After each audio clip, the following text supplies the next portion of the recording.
Hello everyone, welcome to my channel. तो आज हम कुछ बहुत ही महत्वपूर्ण क्वेश्चन लेकर के आए हैं, मल्टीपल चॉइस क्वेश्चन लेकर के आए हैं। सभी तरह के कॉम्पिटिटिव एग्जाम के लिए महत्वपूर्ण क्वेश्चन प्री हिस्ट्री पीरियड से हम एक क्वेश्चन को लेकर के आए हैं। तो जिसमें आज का पहला क्वेश्चन है, माध्यमिक संदर्भ में वन्य धान का प्रमाण कहाँ से मिला था? ऑप्शन दिया हुआ है सराय, नहर राय, मांडो, लेखहिया, लंघनाथ से। बहुत ही महत्वपूर्ण क्वेश्चन है। तो इसका राइट आंसर हो जाएगा चौपानी मांडो से मिला था वन्य धान का प्रमाण। नेक्स्ट क्वेश्चन है, खदानों की कृषि सर्वप्रथम प्रारंभ हुई थी कहाँ से? मध्य पाषाण काल से, नवपाषाण काल, पूर्व पाषाण काल? तो इसका राइट आंसर हो जाएगा नवपाषाण काल। सबको पता है नवपाषाण काल से कृषि का सर्वप्रथम प्रारंभ किया गया था। कृषि कार्य होना शुरू हुआ था नवपाषाण काल में। राइट आंसर हो जाएगा ऑप्शन बी। नेक्स्ट क्वेश्चन है, उत्खनित प्रमाणों के अनुसार पशुपालन का प्रारंभ हुआ था कब से? प्रारंभ हुआ था पशुपालन का। ऑप्शन दिया हुआ मध्य पूर्व पाषाण काल में, निचले पूर्व पाषाण काल में, ऊपरी पूर्व पाषाण काल में, मध्य पाषाण काल में। तो इसका राइट आंसर ऑप्शन डी, मध्य पाषाण काल में। नेक्स्ट क्वेश्चन है, ताम्राश्म काल में महाराष्ट्र के लोग मृतकों के शरीर को फर्श के नीचे किस तरह रखकर दफनाते थे? पूर्व से पश्चिम की ओर, उत्तर से दक्षिण की ओर? तो इसका राइट आंसर हो जाएगा उत्तर से दक्षिण की ओर। इसको साक्ष्य मिला है, सबको दफनाया जाता था ताम्र युगीन काल में। तो महाराष्ट्र के लोग मृतकों के शरीर को फर्श के नीचे उत्तर से दक्षिण की ओर दफनाते थे रख करके। नेक्स्ट क्वेश्चन है, प्राचीन भारत में हुई वैज्ञानिक प्रगति के संदर्भ में निम्नलिखित में से कौन सा कथन सही है? पहला है, प्रथम शती ईस्वी में विभिन्न प्रकार के विशिष्ट शल्य औजारों का उपयोग आम था। तीसरी शती ईस्वी में आरंभ में मानव शरीर के आंतरिक अंगों का प्रत्यारोपण शुरू हो चुका था। और तीसरा है, पांचवी शती ईस्वी में कोण के ज्या का सिद्धांत ज्ञात था। और चौथा है, सातवीं शती ईस्वी में चक्रीय चतुर्भुज का सिद्धांत का ज्ञान था। तो कौन कौन सही है, कौन कौन सा गलत है? तो इसका राइट आंसर हो जाएगा ऑप्शन सी, केवल 1, 3 और 4 सही है। 1, 3, 4 सही है। प्रथम शताब्दी ईस्वी में विभिन्न प्रकार के विशिष्ट शल्य औजार का उपयोग आम था।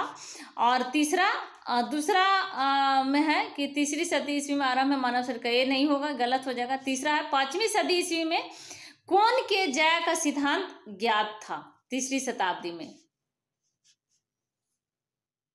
और 7वीं शताब्दी से पूर्व में चक्रीय त्रिभुज का सिद्धांत का भी ज्ञात था। तो right answer option C. Next question है, दक्षिण भारत की बृहद पाषाण समाधियां संबंधित है किससे? नवपाषाण काल से,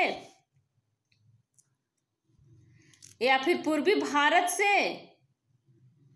नहीं, नवपाषाण काल से, या फिर क्वेश्चन नंबर 6 का पूर्व पाषाण काल से, या ताम्रपाषाण काल से? लौह काल से होगा, लौह काल। Right answer option D. Next question है, निम्न पूर्व पाषाण काल के मानव के बारे में निम्नलिखित में से कौन सा तथ्य सही है?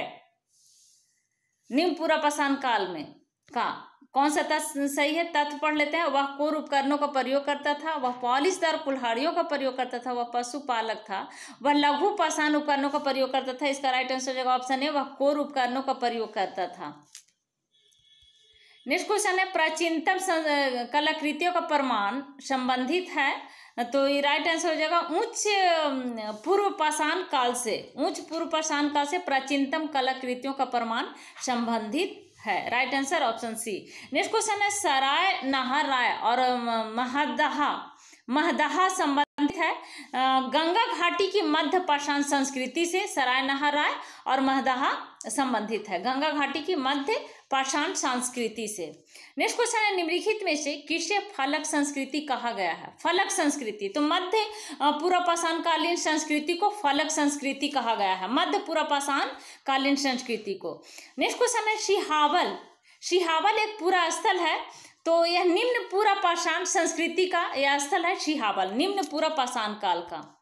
नेक्स्ट क्वेश्चन है, राख का टीला निम्नलिखित से किस नवपाषाणिक स्थल से संबंधित है? राख का टीला, तो यह संगल कल्लू हो जाएगा। राइट आंसर संगल कल्लू, राख का टीला।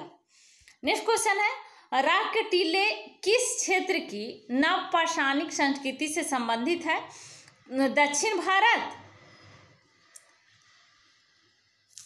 पूर्वी भारत, उत्तरी भारत, दक्षिण भारत इसका राइट आंसर हो जाएगा option A.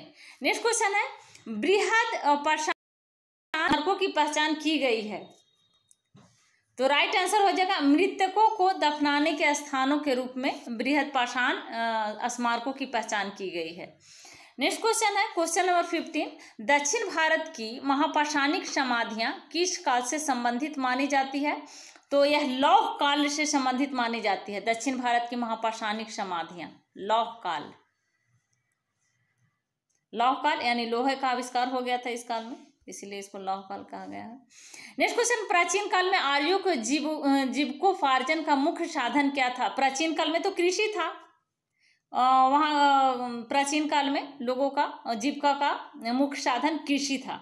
Right answer option B हो जाएगा।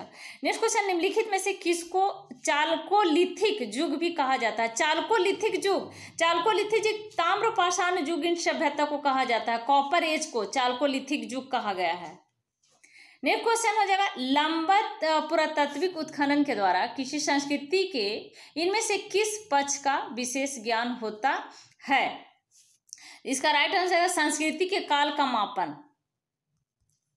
नेक्स्ट क्वेश्चन है, अल्मेड़ा के निकट लखुआ डयार पर लाल रंग से उकेरी गई जो मानव आकृतियां मिली है वह किस काल की है। मानव आकृतियां पाषाण काल की है।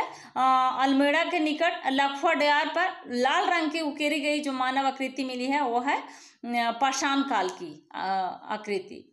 नेक्स्ट क्वेश्चन है, पूर्व पाषाणकालीन मानव का मुख्य धंधा क्या था। तो पूर्व पाषाण काल का मानव का मुख्य धंधा था क्या था, तो मुख्य धंधा था शिकार खेलना। पूरा पाषाण काल का, उस समय कृषि का प्रचलन नहीं हुआ था, तो शिकार खेलना मुख्य कार्य था। तो नेक्स्ट वीडियो में हम लोग 21 क्वेश्चन नंबर 21 से देखेंगे। तो अगर अभी तक आपने मेरे चैनल को सब्सक्राइब नहीं किया है